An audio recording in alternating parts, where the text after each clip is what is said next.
Hey there YouTube, Tiki here. Today I'm going to show you my books I'm currently reading.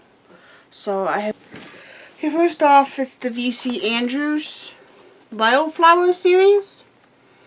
So Misty's the first book. I haven't started the series, but I plan on reading it. So yeah, there's those.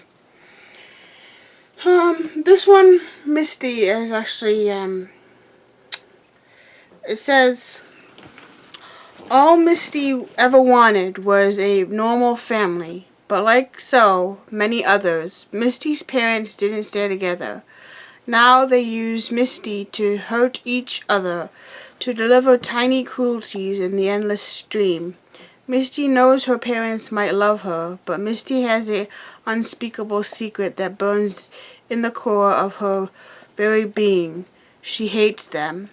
Misty isn't as alone as she thinks. She is about to meet 3 other girls who are just like her, each one with their own dark secrets to share. So yeah, and those other 3 girls are actually Star, Jade, and Cat. So yeah. Next one is Water for Elephants. I'm actually listening to the audio for this from on Audible. So yeah, I'm not too far in this book. On page 59.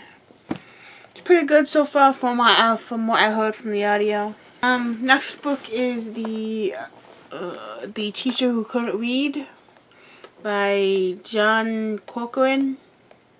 This is a memoir. I started this as soon as I got it in 2009, and I misplaced it, so I just found it a few days ago. So I'm actually on page 85. I don't have much to go. It has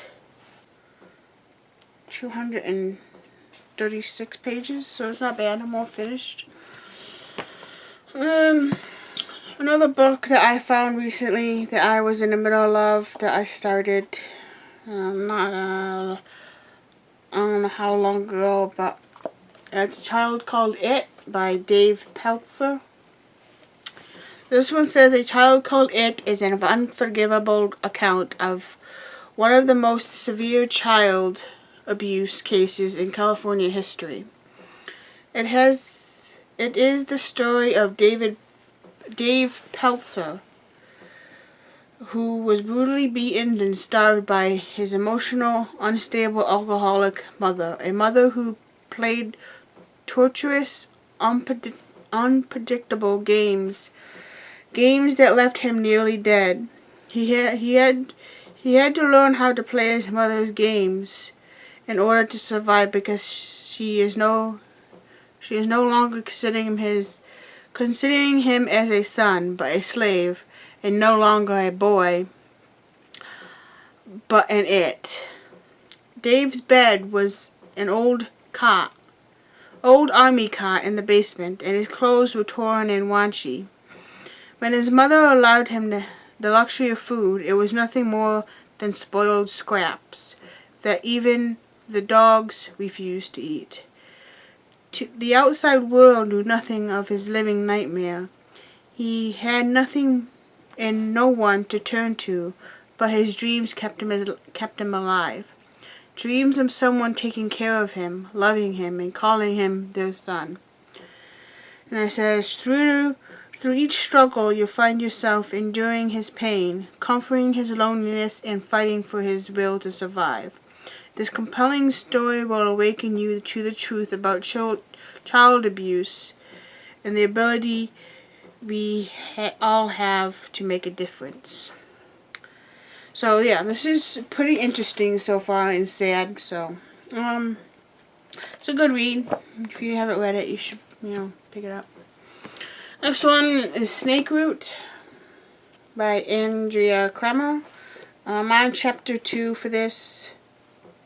And this one says, when the rift closed, trapping Bosnick Mar in the nether realm, and Ideen threw thought her world would change for the better, but plagued by nightmares that haunt her sleep. She senses a disturbing presence in her mists.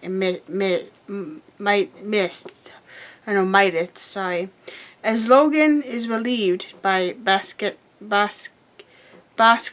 disappearance, but as the desire for power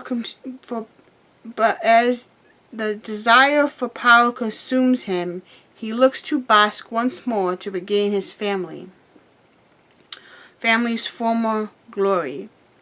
They thought the war had ended, but it only has just begun. This book is pretty interesting so far. From what I read, it's not too much in detail yet, but from what I read, it's pretty good. The next one is Hidden Kingdom by Amanda Hocking. So this one is Frostfire Ice Crystal Kingdom. And this one says, Bren A. has never fit into Canaan society. Her blonde hair and blue eyes set her apart as an outsider, a half-breed unable to hold a respectable rank. But she is determined to prove herself as a loyal protector of the kingdom she loves. Her dream is to become a member of the king's elite guard, and she's not going to let anything stand in her way. Not even her growing feelings for her boss, Ridley Drayson. A family between them is strictly forbidden, but Bren can't fight her attraction to him, and she's beginning to think he feels it too. Meanwhile, there's an attack on the kingdom, one that will test Bren's strength like never before. Finally, she has the chance to confront Couldnt Black, the traitor who tried to kill her father years ago. It's up to Bren to put a stop to him before he strikes again. But is she willing to risk everything to protect her kingdom that doesn't accept her for who she really is?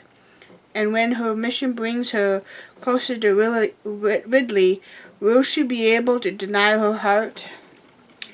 And it's pretty interesting. Now, those are the books that I'm currently reading or listening to in Water for Elephants case. But yeah, thanks for watching. Tiki out.